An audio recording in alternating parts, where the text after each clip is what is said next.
16-inch softball is more like playing chess with bats. Let's go, Mike. There are three foundations of this game: drinking, cheating, and gambling. He bet his car against the other team, and he lost. You play the game for an hour, and you drink for 5 hours. Every neighborhood has softball teams. It's a game that's born and bred in Chicago.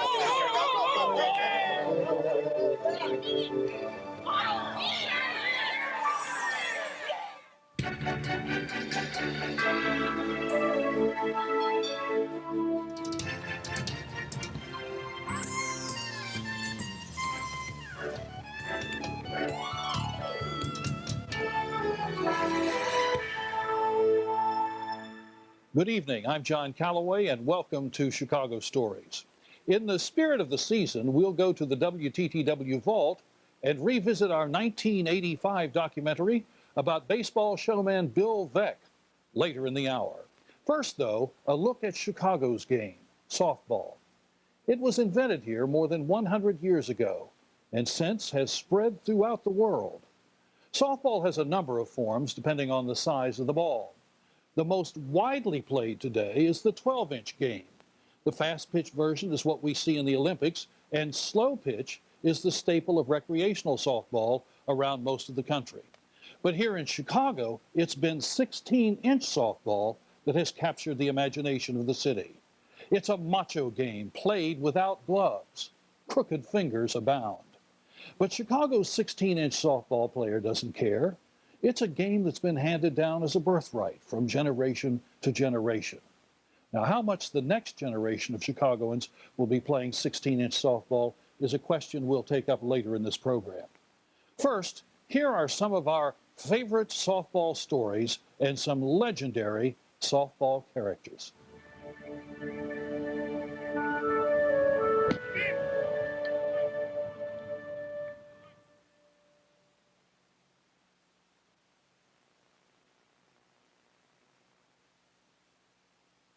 Come on, you scumbags. Last inning. Only one run down. 16-inch softball is so ingrained in the fabric of the city that filmmakers made it a key part of the 1986 Hollywood hit About Last Night.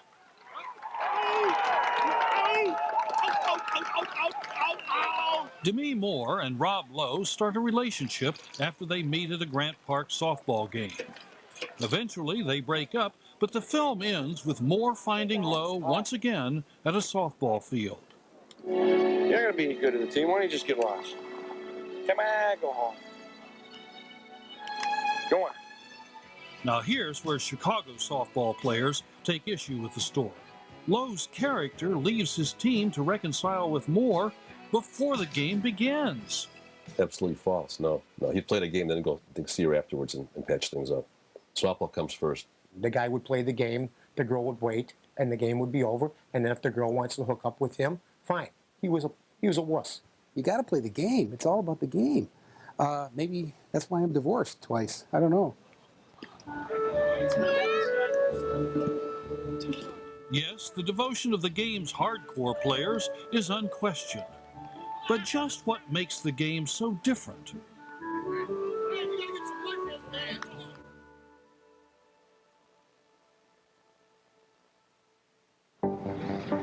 In case you're from out of town or have somehow missed out on the joys of 16-inch softball, here's a brief primer about what makes the game unique.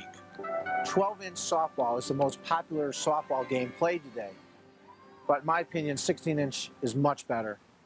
The reason for that is 12-inch, most people just get up there and hit the ball as far as they can and as hard as they can. And on the defensive side, they have a glove to catch it. Anybody can catch a ball with a glove.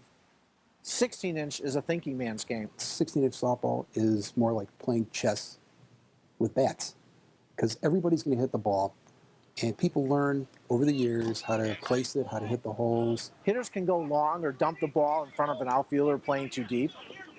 Because the ball doesn't travel very far, the field is much smaller, so the strategy has to come into place. Pitching is all about, well, you can do an angle, you can do what they call drag step, you can jump off to the side and try and pitch out of the sun if you can. Anything you can do, keep it high, inside. The strategy session, of course, could go on and on. Strategies that have been developed over the course of more than 100 years of softball history.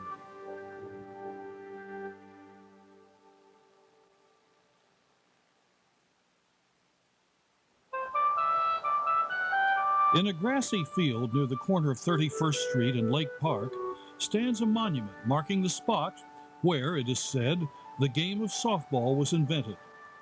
The story goes like this. It was Thanksgiving Day, 1887, and a group of Chicago area Harvard and Yale alums were gathered at the Farragut Boat Club to take in the Harvard-Yale football game being transmitted via ticker tape. Yale won the game 17-8, and one Yalie reportedly threw a boxing glove in celebration. In disgust, a Harvard backer took a swing at the glove with a broomstick. Voila! Indoor baseball, which would later become known as softball, was born. Among the game's early rules, one that allowed players to choose which way they'd run around the bases. Early softballs ranged from grapefruit-sized to ones as big as a cantaloupe. Okay, so the game needed some refinements. But even with the hodgepodge of rules and equipment, the game quickly caught on, with softball games being played in parks and playgrounds in every corner of the city. It was a cheap form of recreation. You didn't have to have a lot of money to play it. You didn't have to be a giant to play it. Anyone could play the game. We would play in the schoolyard. You could play it on an empty lot, and we could play games that were on a very small fields and get away with it because the ball wasn't hit that far. You just need a bat and a ball in an open space. You can play anywhere. In the early 1900s, loose softball organizations and leagues began to form. There were church leagues and neighborhood teams, teams from schools and businesses. By the 1930s, enthusiastic Chicagoans, both men and women, had made softball one of the most popular activities around. Chicago's game became the 16-inch version, with the fielders playing barehanded, no gloves allowed, a tradition that survives for the most part to this day. We're the city of big shoulders, and other cities like Houston, nothing wrong with those cities, or Boston, but they're basically sissies. They want to wear gloves. In this game, we wear no gloves. And when you tell people that there's no gloves, they go, come on. And I say, no, there's no gloves. In 1930, a 16-inch tournament sponsored by the Chicago Herald-American drew hundreds of teams, with the finals played at Wrigley Field. But the game got perhaps its biggest boost at the 1933 Chicago World's Fair, where 55 teams from across the country competed at Grant Park in 3 categories: fast pitch, slow pitch, and a women's division. Chicago teams won the finals of all 3. Attendance for the games reportedly totaled more than 350,000 fans. In the mid-1930s, the Amateur Softball Association was founded, with the sports editor of the Chicago Herald-American, Leo Fisher, as its first head. About the same time, the famous clincher softball was introduced with seams on the inside, keeping the ball from breaking apart after a few innings. And by 1934, 16-inch softball had become so popular that some entrepreneurs saw there was money to be made. An elite organized league would draw fans that would pay to watch top softball players the way they did for baseball. Such a league would soon come to pass.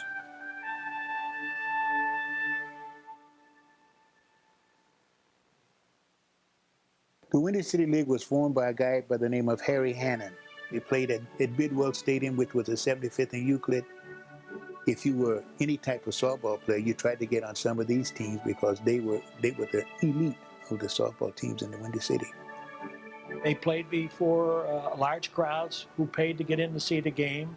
And in every game a team would win, they would get so much money for a win, and the team would get so much money for a loss. And at the end of the year, they would split that money up amongst the players themselves. Players would make anywhere from a few hundred to a few $1,000s per season. Softball had gone from a recreational activity to a money-making proposition. And back then in Chicago, when there was money to be made, the mob wasn't far behind. The game itself was such a cross-section of the city.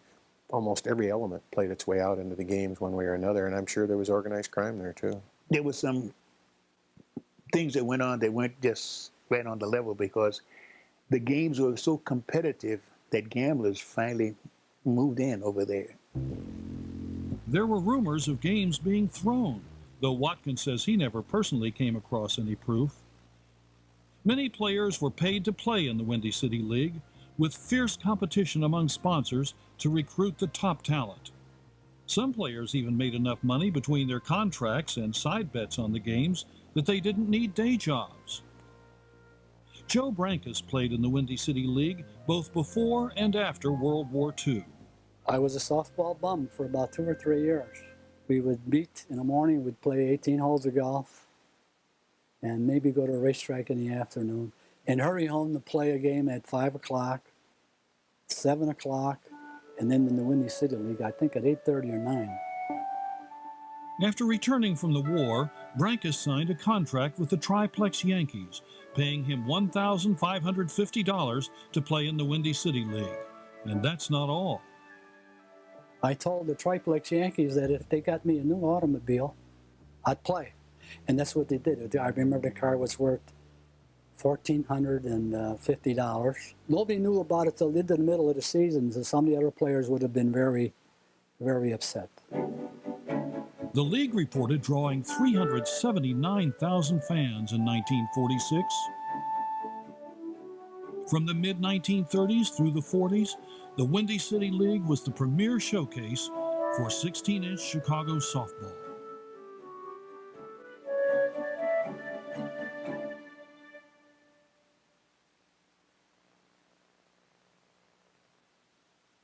Mike was just absolutely a softball nut. He would talk more about softball than he would about politics, at home. I mean, it was really a big thing. Mike Royko may have been known here and around the country for his newspaper column and books, but to his friends and family, Royko was perhaps best known as a 16-inch softball fanatic. He started playing as a kid on Chicago's North Side. By the time he was running the Chicago Daily News softball team, he'd do just about anything to win a game, including playing with broken bones. He slid into base and really twisted his ankle, if I remember correctly. But then he went back out and he finished playing the game. And then I think it was the next day, when the thing had swollen up, larger than a softball, that he decided to go in and have it looked at, and it was broken.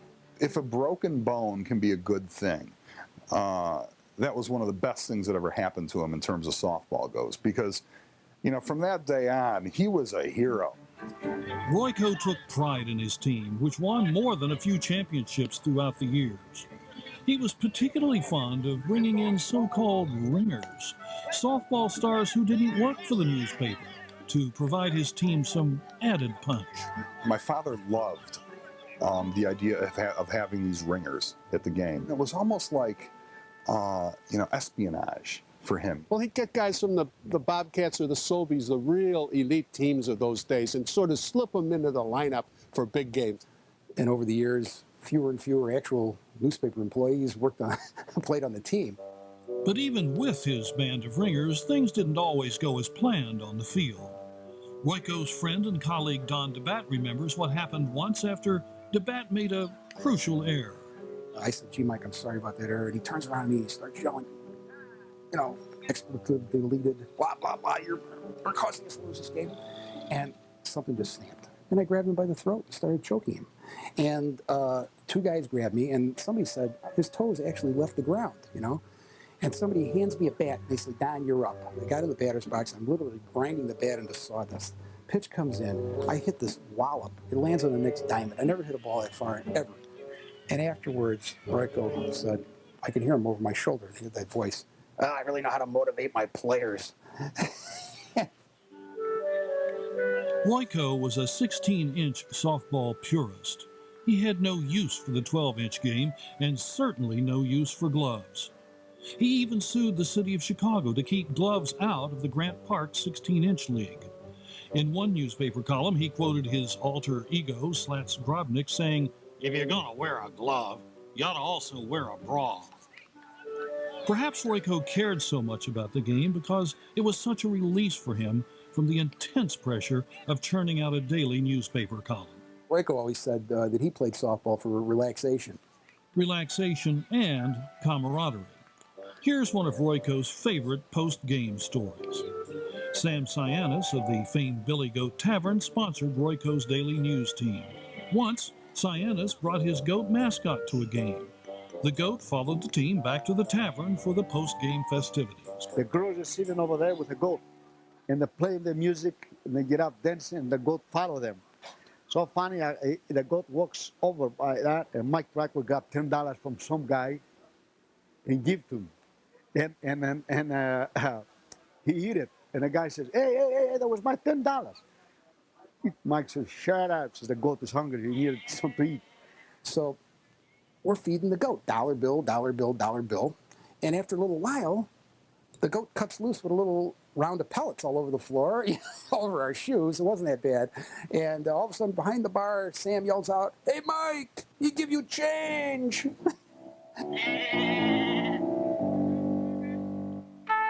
Well, the good times went beyond the ball field in Billy Goat Tavern. David Royko says softball games and parties were one of the only times during the week that the family got to spend quality time together. My memories of softball are very warm. I mean, really, as far as spending time with Dad, you know, he was always both relaxed and on. You know, because he was relaxed, having a good time with friends, but he was also on stage. He was at his funniest. He was at his most, I think, gregarious. You know, he was among people that he felt comfortable around. I mean, my mother and my brother Robbie and I. Really some of the most enjoyable times for the family. Very warm and very fun. Mike Royko died in 1997. A few years later, he was inducted into the newly created Chicago 16-inch Softball Hall of Fame. His son David thinks that honor would mean more to Royko than winning journalism's highest honor. Yeah, he won the Pulitzer, but I think if he were around, you know, the Pulitzer would have nothing on his, you know, Softball Hall of Fame honor. I mean, I think he would just find that to be, you know, just a delight, you know, just thrilling.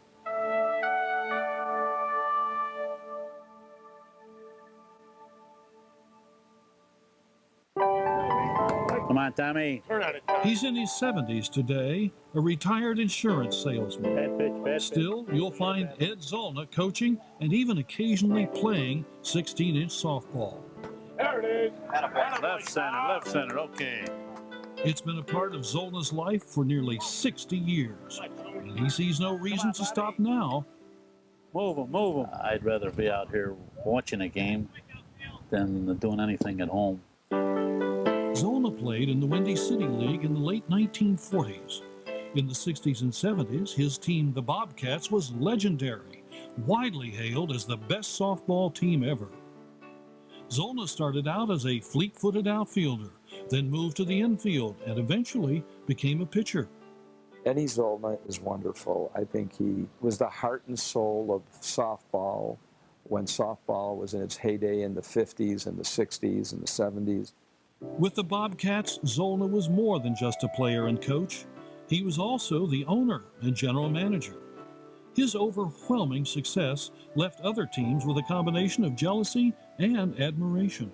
He was kind of like the George Steinbrenner of 16-inch softball in that, you know, he paid a lot of money to get a lot of good players together. He'd steal players from other teams, Eddie would, to get the best players, you know. Eddie Zolna had the greatest team of all time. I believe the Bobcats, and, you know, made up of guys that he took from other teams, and he'll deny it. I don't think I stole anybody. I mean, I talked to players, the good players that you play against. And so I'd ask the fella, "You playing next Tuesday?" He'd say, "No." I said, "Would you play with us?" He said, "Yeah." Stolen players or not, joining the Bobcats was like signing with the New York Yankees. In 1977, it was a great thrill of my life. I was invited to play with the Bobcats, and I went to to my first national tournament with Eddie in Florissant, Missouri. Beginning with the first American Softball Association, or ASA, national tournament in 1964, Zolna's team won the title 12 of the tournament's first 18 years. Chicago teams dominated, though teams from Iowa, Arizona, and a few other locales did attempt to compete.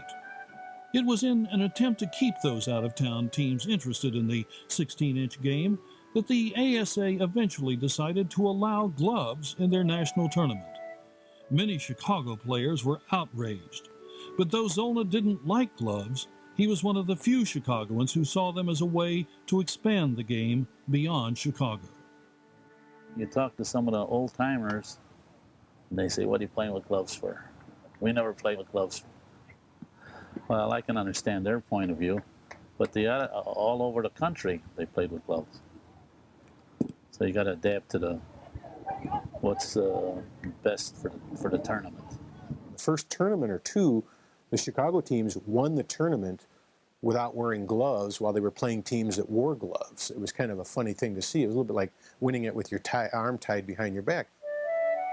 Years before Zolna was putting together championship softball teams, the game had helped put him together with his future wife. We lived at 48th and Aberdeen, and across the street from the ball field. That's how I met him when he was playing ball. He was playing on my brother's team. I liked her because she was from a softball family, and she was used to her brothers playing ball every day, so that kind of cemented our relationship. All these years later, Zolna is still giving back to the game. It's way to play, gang. It's way to hit the ball. Nice playing first. And despite occasional aches and pains, this is one softball legend who refuses to hang up his spikes. That's like anything else. You're successful in something, you keep doing it. That's the main reason I'm still active in the game. 45.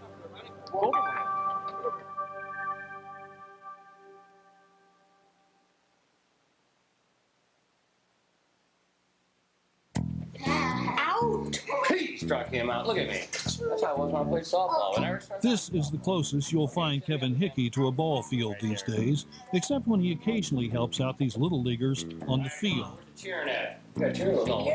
I'm not cheerleader. But in 1981, Hickey was a hometown rookie, playing under manager Tony La Russa, pitching to Hall of Famer Carlton Fisk for the Chicago White Sox. His road to Comiskey Park began on a Chicago softball diamond, where a few years earlier he was a legitimate 16-inch phenomenon. Usually when you play softball, it's a beer belly game, or guys that play for fun, or guys that play for, money or whatever. But Kevin, he would just go out there and he would run all over the place. He didn't even know what he was doing. Kevin Hickey had never played organized baseball beyond Little League. He was an exceptional athlete, but he was never very serious about sports. He was always goofing around in high school. Like he had a scholarship to St. Rita basketball. He got kicked off for like cutting practice and stuff. He moved to another Chicago high school where again he got kicked off the team. I think I was working on a Cart gas station at the time. I figured my 40-plus hours and getting a $4 check was worth more so than, playing hardball at the time. Just out of high school, Hickey finally decided to take advantage of his athletic ability, and he joined the local tavern softball team. That's when Chicago softball legend Mike Tallow came to see Hickey play. We saw Kevin play the first game, and Kevin went 4 for 4, 4 home runs. So Tallow saw this talent, and he said, Kevin, why don't you come out and play with the Strikers? The Strikers were the ERV Strikers, sponsored by Alderman Edward R. Verdoliak. They were one of Chicago's elite teams. Hickey played with the Strikers for one season, then the team broke up and Ed Zolna snatched him up to play with the powerful Bobcats. We basically had to change our name every tournament that we got into, because if we didn't and people heard the Bobcats were getting in this tournament, people would just get out, because we won everything there was to win. Hickey's strong arm helped him get noticed by a semi-pro baseball team that needed a fill-in pitcher. I just happened to be in the right place at the right time. And I pitched in a couple of these tournament games, and I ended up throwing 2 no-hitters in a row, which I don't At the time, I didn't know what that meant. I just threw the ball. And I caught a scout's eye and invited me to a tryout at Comiskey Park. So they put him on a mound, and they said, "Go ahead, Hickey, throw a fastball." Well, the catcher puts his glove up. He got to touch the web on it. I hit him right between the eyes, and I spun his mask around. And that, I guess, caught their eye. And they signed him and came to my house the next day to sign him. They gave him $500. After a couple of years in the minors, Hickey made his debut at Comiskey Park, just 2 miles from the house he grew up in. In a 5-year span, Kevin Hickey had gone from Chicago softball to the Chicago White Sox. Though he played in parts of 6 seasons in the major leagues, some of Kevin Hickey's fondest athletic memories are still from the softball diamond. On a Saturday, on a weekend, playing 6, 7 games in 95-degree heat, you know, with the coolers of beer and all that kind of stuff, was probably the best time I ever had.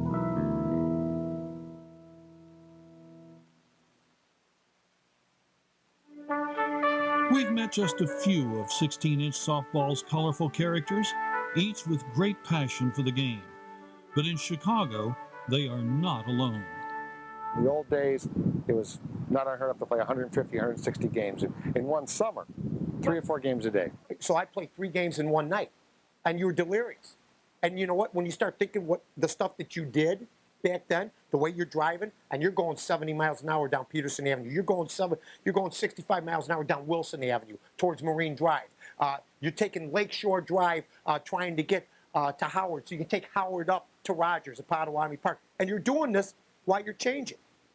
You know, I mean, there were times where at stoplights and my pants were around my ankles, okay, and I had a jersey like that, and you know, and I'm throwing the other pants away, and there's people just looking at me. They don't know you're a softball player, okay, but you didn't care. You had to get to the game. I was best man at a wedding on the north side. I had an important game at 9 o'clock at night in Forest Park. It was a semifinal game, which I didn't tell anybody. I had my stuff in the car. I went, I played the game, and I came back before the reception ended. And I don't even think anybody missed me. While 16-inch softball is a very strategic game, sometimes devoted players have a hard time putting together a winning strategy at home. I've been married twice, and I'm now divorced twice. Softball probably played a big part of it. The game can also take its toll on the body. I've got 2 avulsed tendons from the proximal ends of the distal phalanx on the middle fingers. So what's that exactly mean? What that means is I've been playing a lot of softball, and I've seen some really terrible knuckling fly balls in the outfield. Is it all worth it? What do you think? Then there are those 3 tenets of the game. Drinking, cheating, and gambling. You play the game for an hour, and you drink for 5 hours. Most of the guys come in here to order 2 right away, and we tell them to put them on ice before we're here. As far as cheating goes, there was more going on than just bringing in ringers. Teams doctored the ball to restrict its flight. You inject the ball with water or milk or syrup and freeze it. Whenever you played a team that was a punch-hitting team, the opposing team would deaden that ball. They'd shoot water in the ball would be like a shot put. And they doctored the bats to add hitting power. They used to have loaded bats. Put the weight in there, and then put a wooden plug in there. And then when he sanded the plug, you couldn't find that the bat was loaded. And then there's gambling. It's been a part of the Chicago game for almost as long as there's been a Chicago game. Back in the 20s, the game was played by ethnic teams. One Italian team, the Nut House Cafe, was supported by owner Machine Gun Jack McGuire, who was the architect of the St. Valentine's Day Massacre. He was known to bet $10,000 on each game. But even without the influence of organized crime, gambling has always been a part of the game. We bet $200 a game. That was a lot of money back in 1938, 39, 40. $200 not a game. The most I ever played was for $2,000. Okay, but there were games that I know of that guys played for $5,000, $10,000 in the old neighborhoods. What would happen is you'd have like maybe $100 game, and like there'd be like $100 on the game each player. In other words, like if my team lost, my third baseman paid their third baseman $100. My shortstop paid their shortstop $100. Second base, whatever, that sort of thing. And then there was all the money that was bet on the side too that was going on. I used to maintain that some of those games at Kelly Park probably had a bigger handle than Hawthorne Park, I think, in our sportsmen's on certain days. I won't mention his name, but he had a softball team. His team played at Clarendon, and he bet his car. He didn't have the money, and he bet his car against the other team. And he lost. He went home without his car. So these are the kind of individuals who are playing softball in Chicago year after year after year.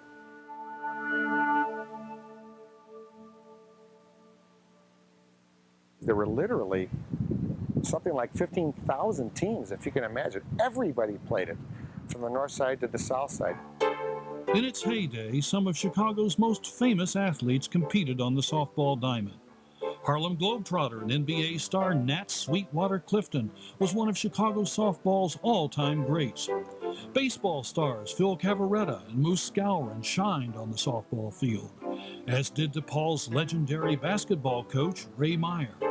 Mayor Richard J. Daley is said to have been a fine second baseman. In the 1970s, Chicago softball may have hit its peak.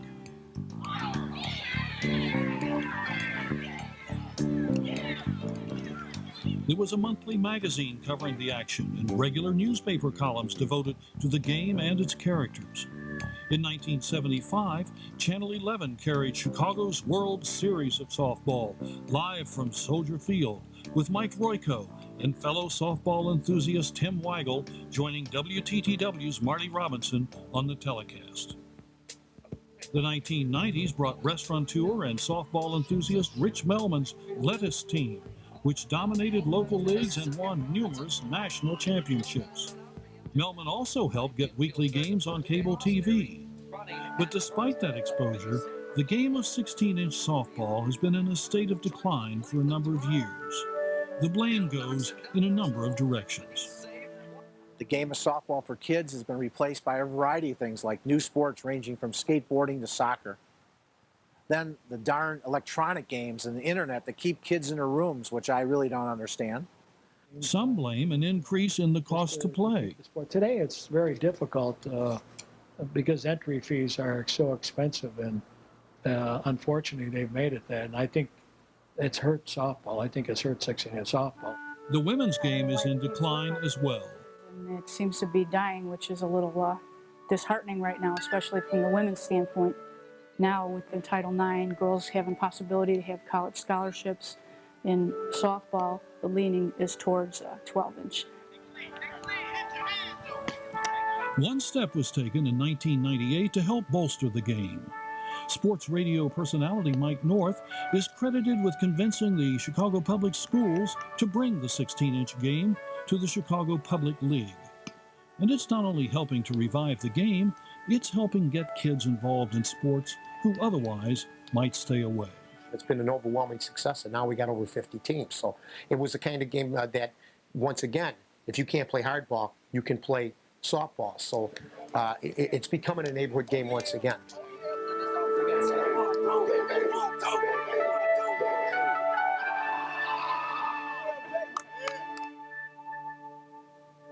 With today's generation finding other activities to keep them occupied, 16-inch softball may never totally recapture the hold it once had on Chicago. At the same time, it's unlikely the game will ever totally disappear from the scene. Like deep dish pizza and our famed skyline, 16-inch softball seems destined to be a permanent part of our Chicago heritage.